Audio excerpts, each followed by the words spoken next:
This is No Extra Words, One Person Search for Story, Season 3, Chris's audiobook blog for Wednesday, May 8th, 2019. I'm Chris Baker-Dersch, and I'll be your host. We're coming up on Mother's Day, and I'm not going to spend a lot of time talking about that because it's a complicated relationship I have with this holiday, but it does have me thinking about the role my mom played in my life of being the person who inspired me to love reading. So I want to go in the Wayback File and talk about my origin story as a reader. And I also want to talk to those of you who are around kids, be they yours or someone else's, whether you're a parent or an aunt or uncle, teacher or good friend, how and why we inspire the kids in our lives to be readers. I was a smart kid and learned to read really early. I learned to read when I was 4 years old, right around the time I got my first pair of glasses, which always made my mom feel guilty. I think she felt like if I had my vision corrected earlier, I would have read earlier. I don't actually think that's true, but I have this memory of learning to read kind of all at once. I used to sit on a stool in the doorway to the kitchen and look at books when my mom cooked, and I would describe to her what was happening in the book based on the pictures. And my memory of it is that one day I just could read the words and they all of a sudden made sense. I don't think it was quite that abrupt, but that's how I remember it. And I read very fast and a lot from an early age, pretty much from that point on. So I've always been a reader. It ebbs and flows through life. There are certainly times in my life when I've read less than other times, but I never stop reading. It's never gone completely away. It's always been a thing I pull back to. As a small child, it was really, really hard for my mom to keep me in books because I would read so fast.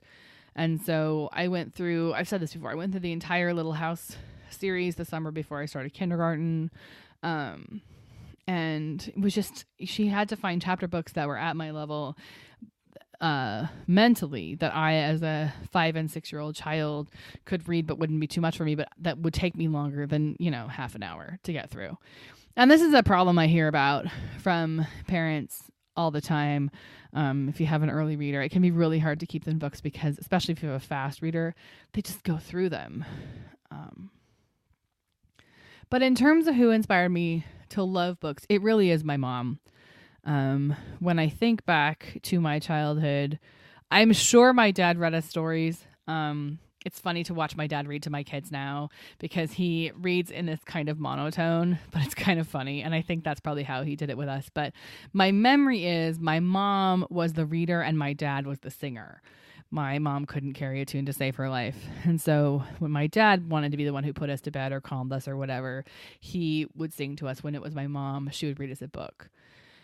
And she read to us all the way through my childhood, long after I could read myself. I have a memory of her reading us The Wind in the Willows, is one that comes to mind. But one of the things that I know as a librarian is kids who read have parents who read. And so before we ever start reading to our kids, they're watching us read to ourselves, and they're seeing that this is a thing from which you can derive pleasure. And I definitely remember that from my mom. She had shelves of books, and it doesn't have to be fancy high literature. I mean, she had this shelf full of books I read them later when I was a teenager. So they were romance, but not super steamy. But they were historical romance, and they just had the names of states on them. So there was like Texas, Tennessee, Washington, Iowa, and I'm sure there was an order as to how the country moved west, but she read those. She liked just kind of mass market paperback stuff like that, and I'd get them from her as I got older and read them. And I just remember, I don't think she was a heavy reader in the years that I knew her, but I just remember her kind of always having a book next to her bed, next to the table where she'd work, just to have. And she was the one who took us to the library, and I would see her get books not just for us, but also for her. And she became a really big audiobook person long before I was ever into audiobooks. I like audiobooks now. It took me a long time to come to them, and they play a specific role in my life. I'm not I'll talk about audiobooks on another episode, but I do like them, but I have trouble focusing and following the story unless I'm kind of in a certain frame of mind and it's a certain kind of book. So I know people who binge listen to audiobooks the way I binge listen to podcasts. But it was my mom who really got into audiobooks. She was a quilter and a sewer, and so she was often doing things with her hands.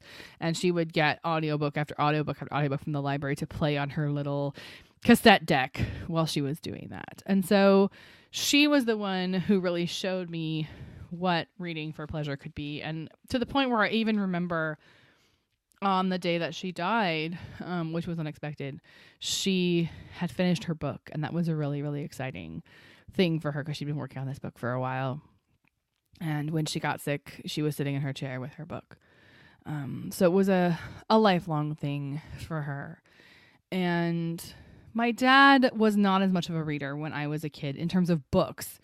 And I think it was just because he was working full time. My dad worked a lot of hours when I was a child. He coordinated activities at a big high school. So he had a lot of evening events to deal with, as well as being in the school all day with the kids and monitoring attendance and doing all the things administrators do. But he read the paper every day, like clockwork, religiously. And now that he is retired, his house is just full of books, and he's got stacks of books in his office, his home office. And I'm always telling him to please stop putting his address label on them, because he gets those free address labels. You know, you donate money and they send you 1 million address labels. And he'll put the address label on the book and then read it once, which makes it really hard to donate. And his response is, well, if they want it, they'll take it with my name on it. That's my dad. So he's a person who likes reading, but it's fulfilled different roles in his life. But I think in my experience, it has been true, and it is 100% true, according to all the research. Parents who read books have kids who read books.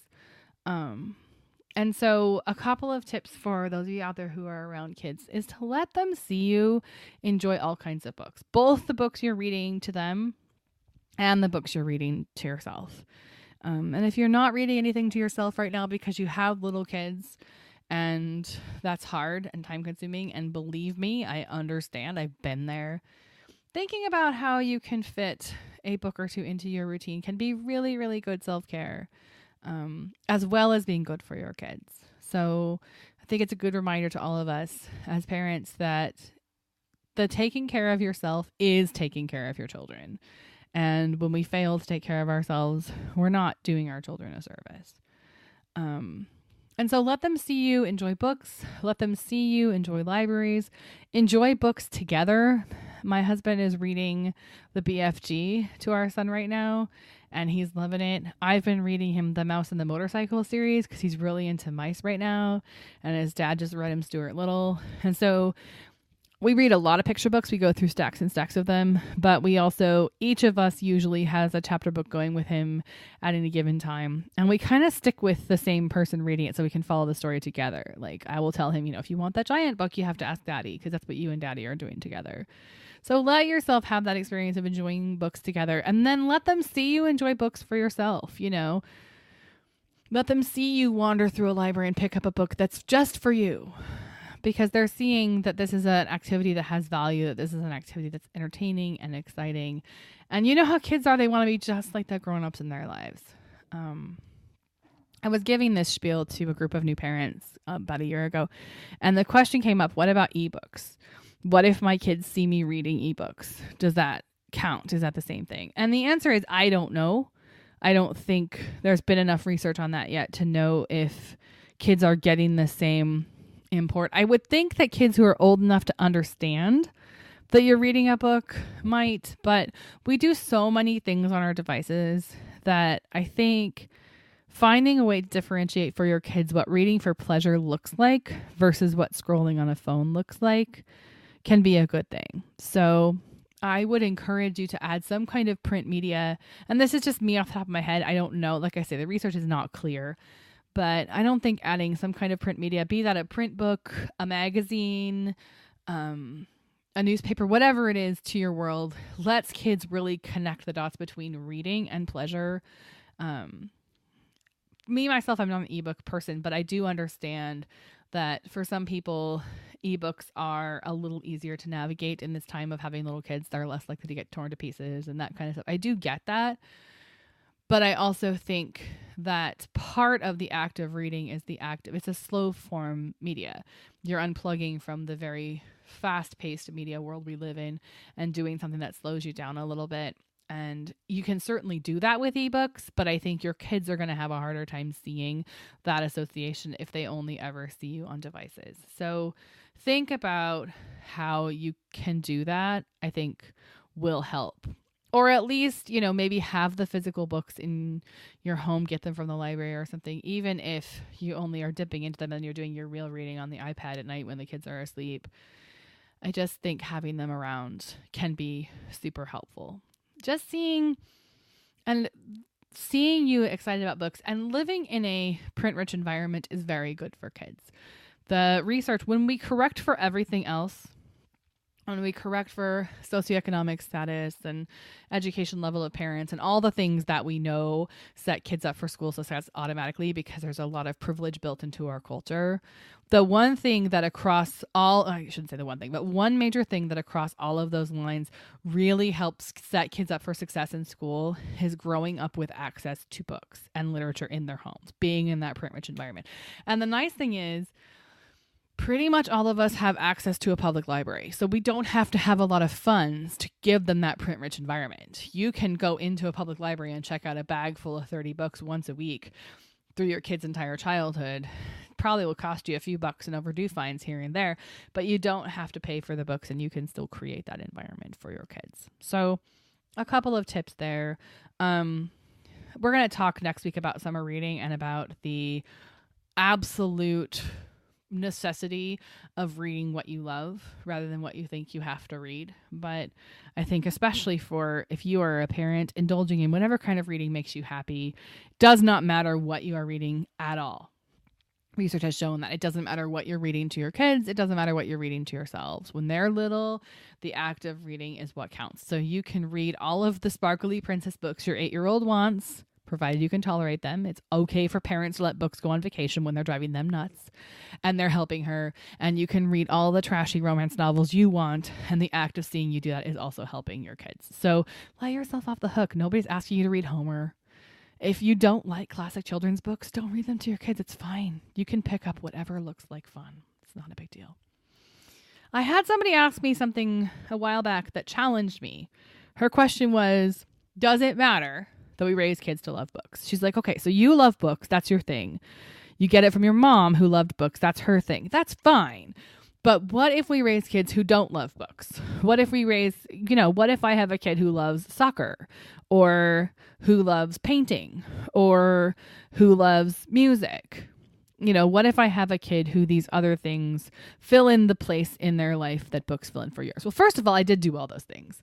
I think one of the reasons I got into books is I was the kind of kid who was always ahead in school. And so I had the time to read because I'd get bored in school. And so I'd take stacks of books to school because it would keep me out of trouble. So if you're not a fast reader like me, the act of reading is going to take up more time in your life. And we all know we have really, really overscheduled kids. And so the act of reading for pleasure is something that may fall lower down on the list. So do we have to raise kids who are book lovers and voracious readers? And that really made me think because I'd not questioned that before. Because I'm a librarian and the message that we get professionally is we want to motivate kids to love reading so that they can help. It will help them in school if they like reading. It will help them in school if they're good readers. But that question really, and so I was talking it over with several people, my husband, some teacher friends, some other people, because I wanted different perspectives. And here's where I kind of landed. First of all, there's a difference between like and love. Not every kid is going to grow up to be like me. And I totally get that. If you're raising a kid who is going to spend a good chunk of their time in some other activity and have less reading time, then that is okay. I don't need every kid to grow up to be a bookworm who starts a book podcast and becomes a librarian. I'm the extreme. However, there's a spectrum. If you're raising a kid who really doesn't like reading and complains every single time they have to read and all of that, two things are going to happen. First of all, it's going to make school more difficult because reading is going to be a part of their life for the next couple of decades of their lives when they're little. That's just a reality. Even though Our reading has gone more digital for school and those kinds of things. We're not hauling around the textbooks. It doesn't matter. Reading is still a huge part of getting an education. And if they hate it, they're in for a long haul in school. So having them not hate it, even if they don't love it, is going to help. And the other thing is that reading equals critical thinking. Because reading answers questions. If you're reading nonfiction, that's a more straightforward thing. You know, you want to learn about something. And that's the other thing about kids is some of them will hate fiction but will love reading nonfiction. That's okay. I think we oftentimes try to push them towards novels. And again, it's a thing you're going to have to absorb a little bit in school, but not everybody's going to be a novel reader. So if you have a kid who will complain about being thrust thick books in English class, but likes the big books on spiders and creepy crawlies, that's okay. Because reading answers questions. But there are also kids who are fiction readers who get annoyed when they're told to read nonfiction. And schools, I think, are doing a better job of balancing the two now. We used to skew much more heavily towards fiction, especially with younger kids. And I think with Common Core, you can argue all day about the pros and cons of Common Core. But one of the things it does is it balances fiction and nonfiction texts in school. So kids are getting a balance of both, which I think is really important because kids like both and gravitate towards both. And some of them might go one way or the other. And if we force too many of the one thing on them, it might turn them off reading entirely. But fiction also answers questions, just in a different way. When you're following a character through a story, that's answering questions about life. It's answering questions about thought, families, friends, whatever else it is. So being able to read, to answer questions, to process through ideas, that's critical thinking. As an adult, it's going to become more and more optional, but we read a lot. We read a lot. We may not read a lot of books, but we read a lot. I mean, think about how much of your day you spend reading text in work, out of work. It's more than you think when you start to break it down. Even if you're not a reader, even if you haven't picked up a book this week, there's a lot of reading in our world. And if we can get kids excited about doing that when they're younger, it's going to become easier for them. And even if it's not something that they spend their lives doing as a lifelong hobby, which, by the way, I think it's a pretty good lifelong hobby to have. So if you can turn them on to that, there are certainly worse things to turn them on to. But even if it's not going to be that, the act of doing it regularly and doing it without hating it, dreading it, and pushing back at it when they're young is going to set them up for success later in life when they're going to have to do a lot of it. So those are some things to think about with our kids. And like I say, when I say our kids, I think that most people have influence over some kind of kids in their lives. If you don't have children, then you probably have children in your world that you're around that are children of your friends, children of your family, and you are important to them too. And I think it's worth reflecting on who it is that inspired us to read and why it is that was a good thing. You know, whether or not everybody has to be like me as a reader is a perfectly valid question. But I will tell you, to wrap this up and coming back to thinking about my mom and Mother's Day, this hobby, this passion, this ability to escape into a fiction or non-fictional world through literature has served me very well. It's not just my profession. That's a sidelight. It's gotten me through lonely times, hard times, sad times, bored times. It's given me companions when I didn't feel like I had any at times in my life. It's also given me real world companions in finding other people who love books to talk about books with. It's a very worthwhile hobby to have. And whether your kids grow up with it or not, I'm grateful to the people in my life, the teachers, the librarians, and especially my mom who started the train, who gave me this passion for written word and story, because I'm 40 now and I really don't know what my life would look like without this particular hobby. So I'm grateful for that on Mother's Day. I'm grateful for my mom, and I'm grateful for a lifelong love of reading. As always, you can find me at noextrawords.wordpress.com. That's the main place. Although I will say I'm hopelessly out of date. I don't think I've done show notes in like 5 episodes over there. So it's a good place to go to find all my links to my other things that I do keep up on. But I promise that's one of my springtime goals is to clean that up. So I will direct you probably primarily to my social media. I'm at No Extra Words on Instagram, which might be the best place to find me. I'm occasionally on Twitter, and Goodreads as well. So those are places to connect with me if you're on any of those platforms. I'd love to have you shout out and say hi. I definitely want to talk soon about the coming of summer reading, because I'm a librarian and 'tis the season, and I want to talk about why we do it, where it all comes from, why we do so much pushing for summer reading for kids programs and things. So I think that's what I'm going to talk about next week. And if you're building your own summer reading list, I would love to see it. I am thinking I'm going to stick with my month by month reading goals list and not do a summer list for myself, but I will keep you posted. In the meantime, I hope that you will go out in the world, find yourself a good book or a good story, and I will talk to you all very, very soon. Take care.